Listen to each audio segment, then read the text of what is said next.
O Grupo Espírita Amadeu Ferretti apresenta o estudo sequencial da obra O Livro dos Espíritos.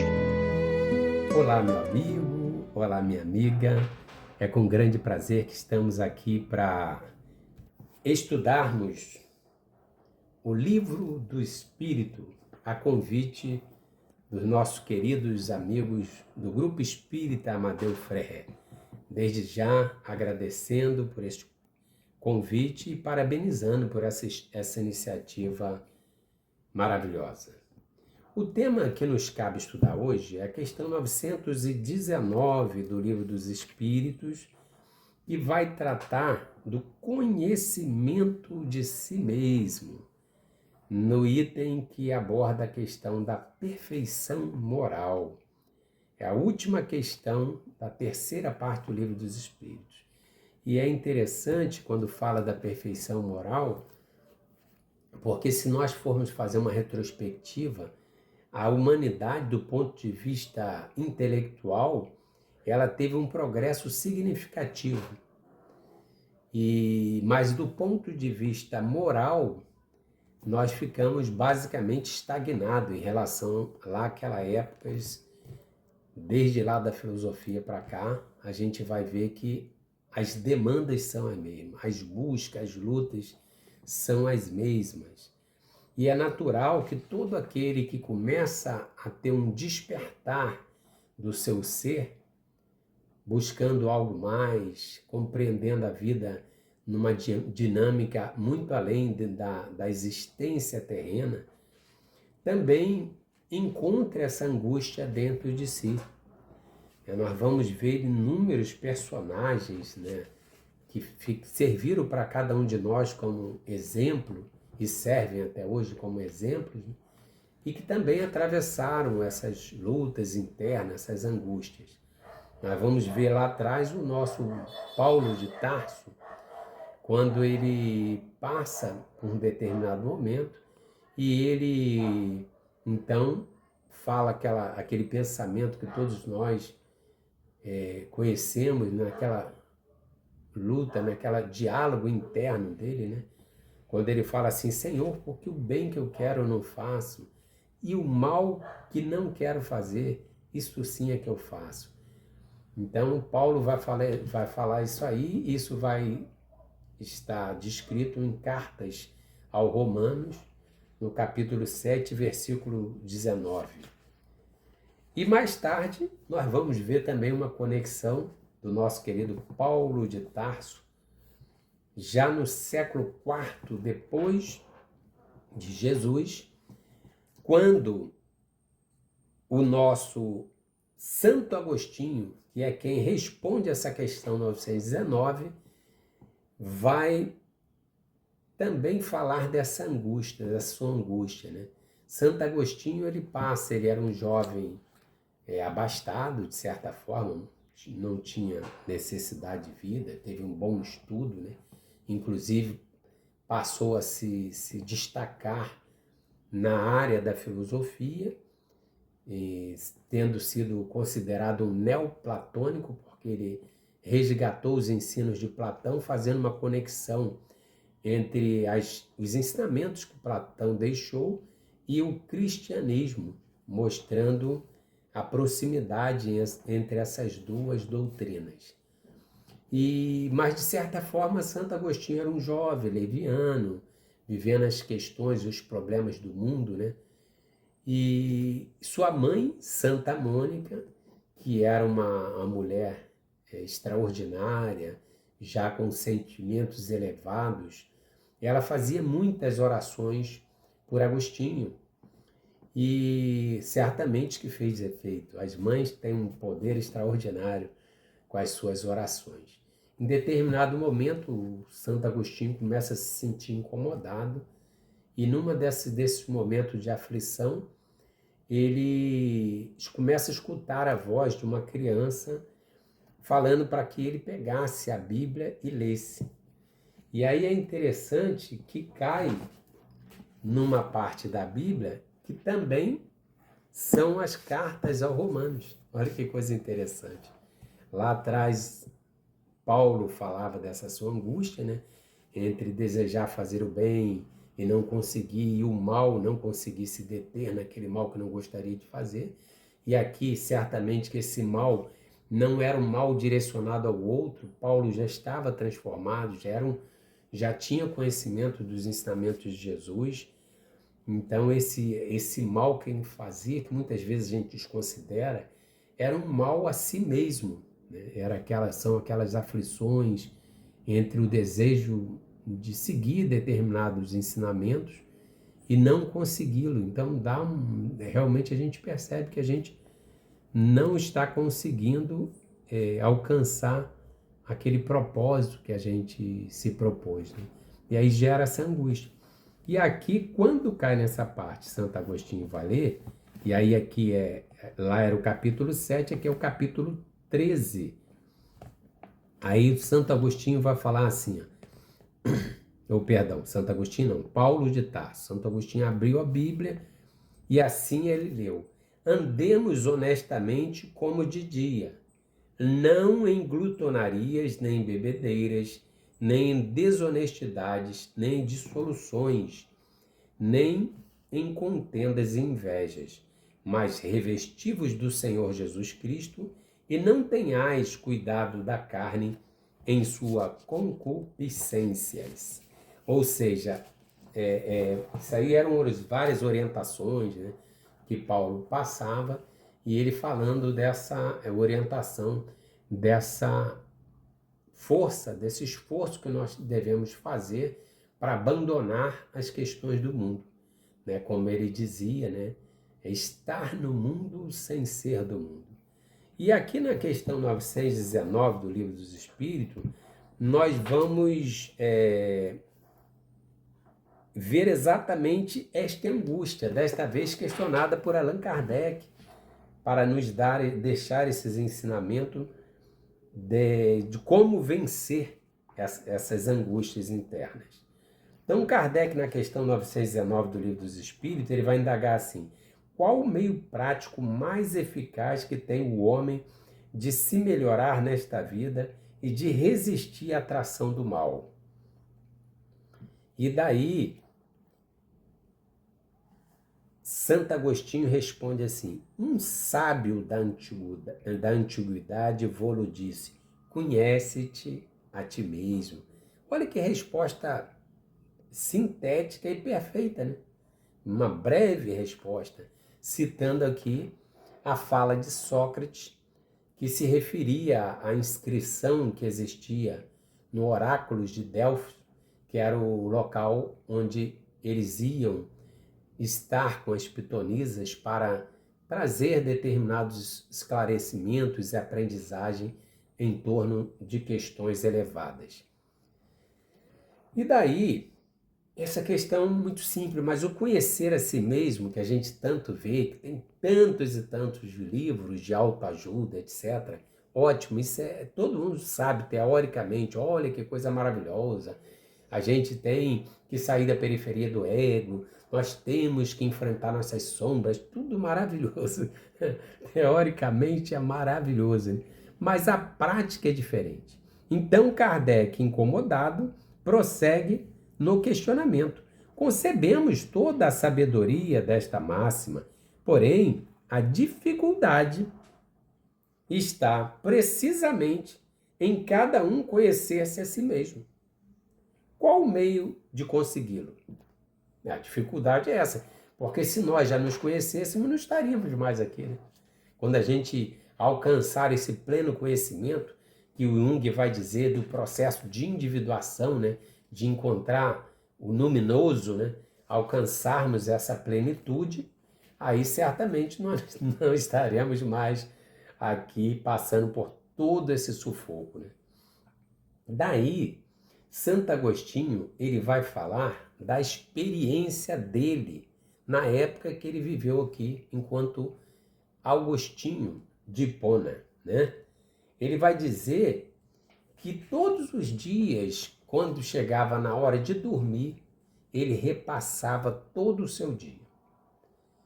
Ele ia mentalizando cada instante do seu dia e pensando o que ele tinha feito que afetava ao próximo, a ele mesmo e a Deus. E aí ele começava a fazer aquela reflexão e pensar como que ele poderia agir de forma diferente daquela que fosse mais adequada com o cristianismo. Então, nesse esforço permanente, ele sempre fazia essa análise. E aí é interessante, porque tem uma parte que a gente diz assim: aquele que todas as noites evocasse todas as ações que praticam durante o dia e inquirisse de si mesmo o bem ou o mal que houvera feito, rogando a Deus e a seu anjo de guarda que o esclarecessem, grande força adquiriria para se aperfeiçoar. Então, olha que coisa, e ainda completa assim: porque crede-me, Deus o assistiria. Interessante, né? Porque é esse ponto que eu acho que é fundamental. Nós, quando nós já começamos a ter um esclarecimento sobre essa busca, sobre essa transformação, nós sabemos que é muito difícil nós alcançarmos essa transformação sozinhos, sem um amparo, sem uma força para superarmos, para rompermos a barreira do ego. Porque o ego, ele vai estar sempre nos protegendo, né? Inclusive, é uma das questões que ele levanta aqui, né? E que está na questão 913 do Livro dos Espíritos, quando fala do egoísmo, né? Considerando que as questões relacionadas ao egoísmo vai de encontro ao interesse pessoal, como fazer para vencer esse egoísmo, né? Então, isso realmente muito difícil, porque a gente precisa confrontar, ter determinação para vencer isso aí. E aí nós nos lembramos, quando estávamos refletindo em torno disso aqui, do mitologia, quando fala de Hércules, né? O Hércules, ele é a representação de nós mesmos, os seres humanos, né? É a representação da busca desse herói interno, porque ele é filho de um Deus com uma humana, né? Então, nós temos essa questão de sermos filho do divino, mas num corpo carnal, né? Então, essa mitologia que é fantástica, a mitologia traz contos extraordinários, né? Que trazem ensinamentos espetaculares ali nas entrelinhas, né? E nos 12 trabalhos de Hércules, a primeira tarefa de Hércules era conseguir matar um leão, né? Ou pelo menos liquidar aquele leão que estava causando um tumulto na cidade. E era um leão enorme, né?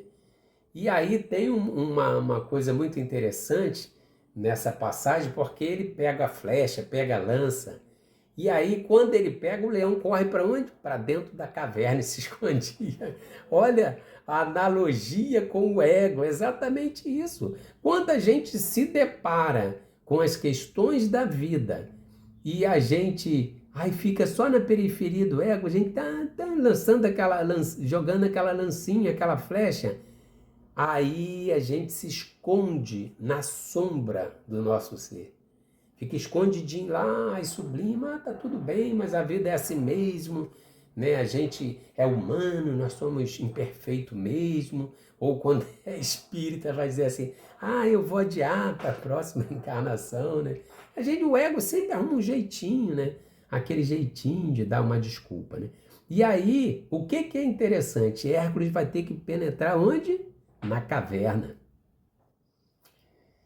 Eu tenho uma formação, sou um apaixonado por psicologia, né? E o que eu aprendi, assim, eu observei muito, até nas poucas experiências que eu tive, que eu não fiquei muito tempo em consultório, mas as poucas experiências que nós tivemos, inclusive também nos cursos que eu tive a oportunidade de fazer, era observar que a terapia, quando ela começava a ficar bacana, a pessoa metia o pé. Porque ela não conseguia enfrentar aquelas sombras, aqueles monstros que começavam a aparecer para ela, né? Então ela dava uma desculpa, às vezes inconscientemente, para sair da terapia.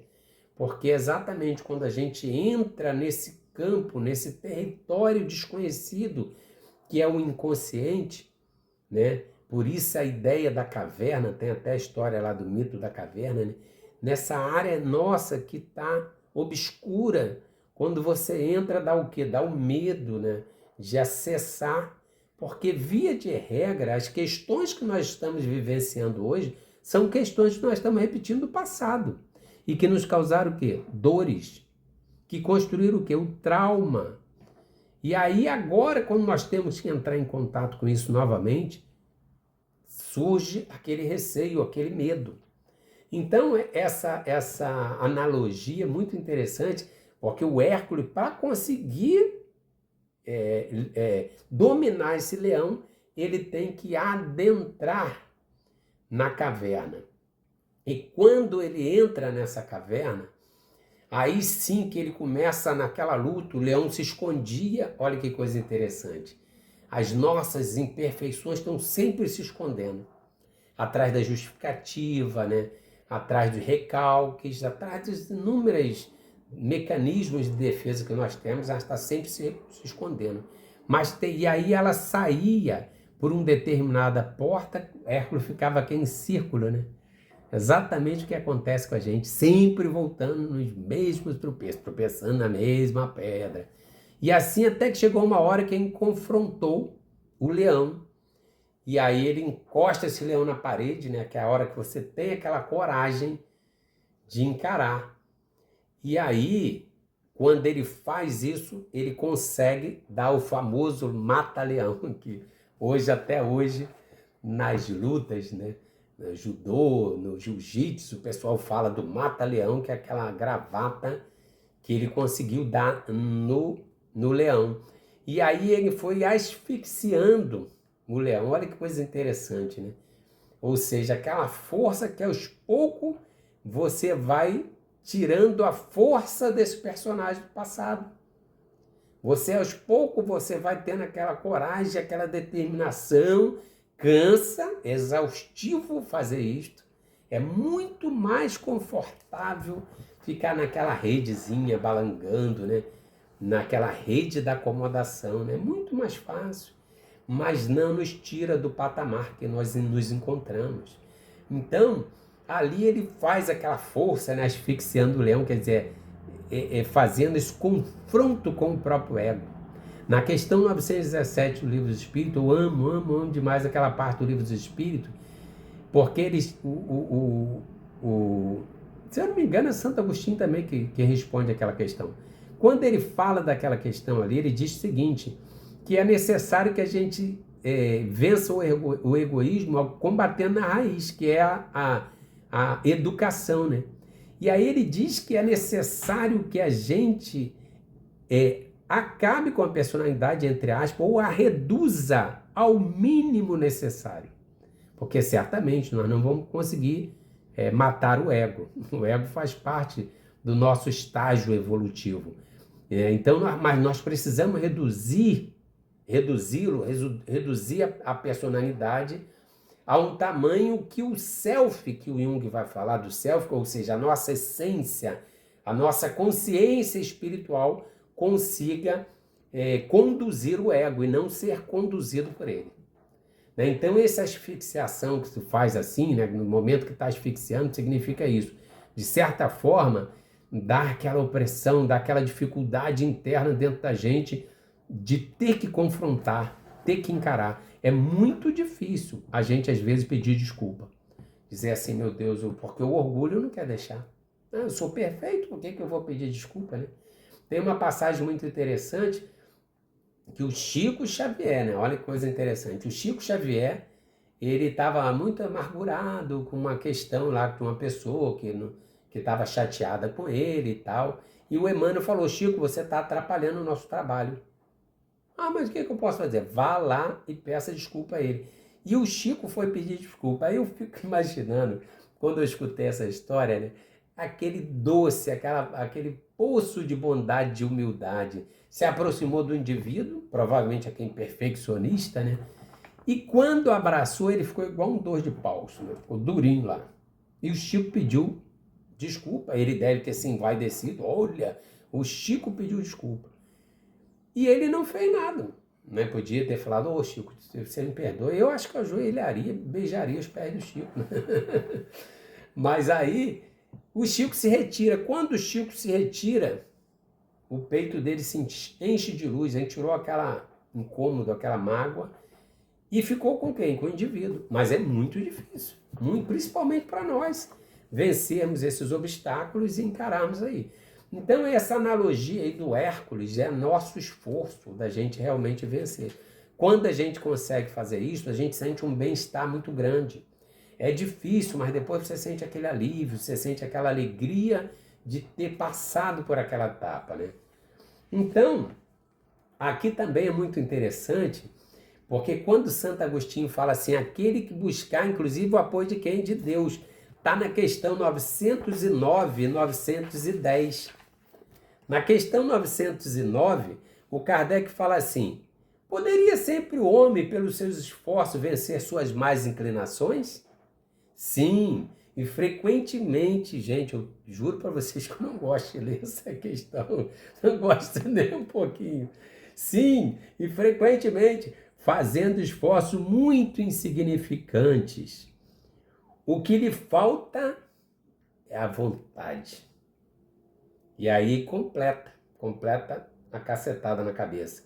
Ah, quão pouco dentre vós fazem esforços. Olha que coisa, né? Ou seja, todas as nossas más inclinações nós podemos vencer. Mas é preciso segurar o leão. Preciso ter essa coragem de adentrar a caverna. E aí, na 910, vai falar o que Santo Agostinho nos ensinou. Porque não basta você fazer uma retrospectiva. Sozinho você não vai vencer seu ego. Às vezes você vai precisar, além da ajuda espiritual, de entrar em terapias profundas para você romper com essa barreira e conseguir vencer isso aí. Meditação, né? Várias experiências que você vai precisar passar, se quiser ir um pouquinho mais além. E aí na 910 a gente diz assim, pode o homem achar nos espíritos eficaz assistência para triunfar de suas paixões? Aí o espírito responde o quê? Se o pedir a Deus e ao seu bom gênio com sinceridade, o espírito, nosso espírito protetor, né? E os bons espíritos lhe virão certamente em auxílio, porquanto é essa a missão deles. E ainda cita a questão 459, que é aquela que fala que os espíritos influenciam muito mais em nossos pensamentos e atos que nós podemos imaginar.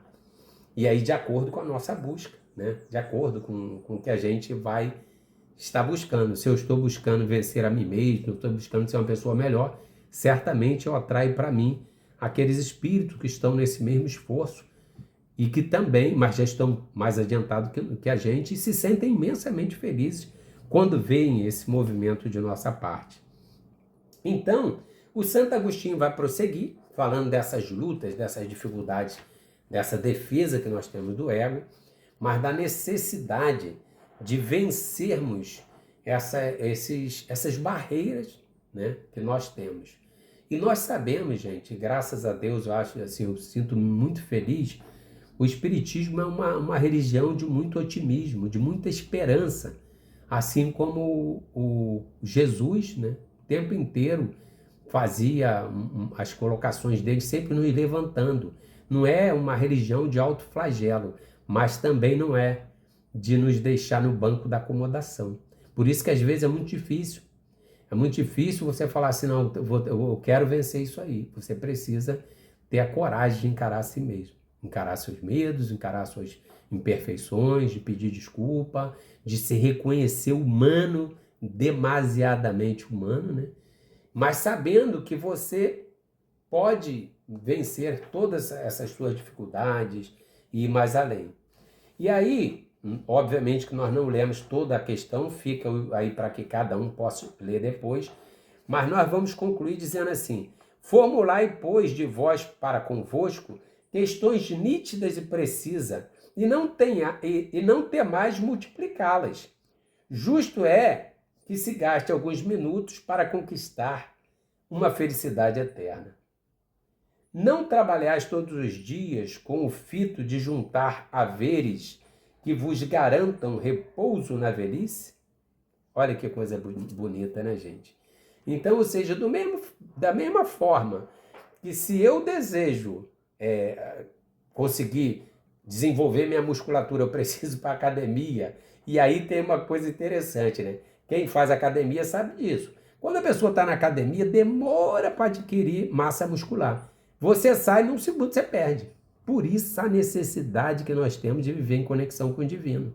Nós achamos que para outras coisas nós temos que ser metódicos, vivermos ali constantemente naquele esforço diário, sistematizado. Mas nas coisas que dizem respeito ao Cristo Jesus, nós achamos que não, pode ser uma vez na vida, outra na morte. Não, tem que passar a ser algo também diário, diuturnamente. Diga-se passagem, uma das grandes lições de Agostinho aqui, que eu acho que é muito bonita, é porque quando o Agostinho faz essa proposta, toda vez que você vai para a cama, e aí é fundamental que você, antes de ir para a cama também, você faça um repouso de não ficar assistindo televisão, nada disso, e que você tenha um momento de meditação, de acerenar seu coração, de colocar vídeos ali com aquelas musiquinhas suaves, vendo flores, e ao mesmo tempo trazendo essa reflexão, porque a sua noite vai ser continuação do seu dia. Você estará durante a noite onde você está se propondo durante o seu dia, durante a sua trajetória existencial. Você dá uma continuidade. Então, quando você faz isso também, reforça. E no dia seguinte você amanhece bem. Você amanhece feliz, satisfeito. Às vezes você tem os insights, às vezes você lembra do que você esteve na noite. Nós tivemos uma experiência maravilhosa que nos levou às lágrimas. Eu estive num encontro de jovens à noite, aí conversava com um jovenzinho que estava cantando envergonhado, eu falava, sua voz é bonita. E aí aquele rapaz começava a cantar com alegria, e eu acordei emocionado, peguei o papel e escrevi aquela letra de música. Uma música realmente muito bonita, que fala dessa busca, desse anseio pela transformação, né? Dessa luta interna que todos nós travamos dia a dia. Então, meus irmãos, o estudo que nós temos para o dia de hoje é sobre essa questão 919, a necessidade que nós temos de estabelecer como meta da nossa vida uma busca permanente e constante da nossa transformação interior. Não nos autoflagelando, com leveza, com tranquilidade, mas com a alegria de sentir. À medida que o tempo vai passando, eu falo assim, gente, eu estou tão feliz, eu percebo que hoje eu não sou mais aquele ser que fui ontem. Então, este é o convite, esse é o convite, porque as lições que Jesus nos dá e que nos traz sobre esse Pai querido é que a nossa trajetória é eterna. Né? Mas nós podemos começar aqui, como também está no Livro dos Espíritos, a já gozar dessa felicidade, ainda que relativa, obviamente, porque não somos perfeitos, mas se nós conseguirmos alcançar a plenitude dessa felicidade relativa para o nosso estágio, nós vamos viver em êxtase.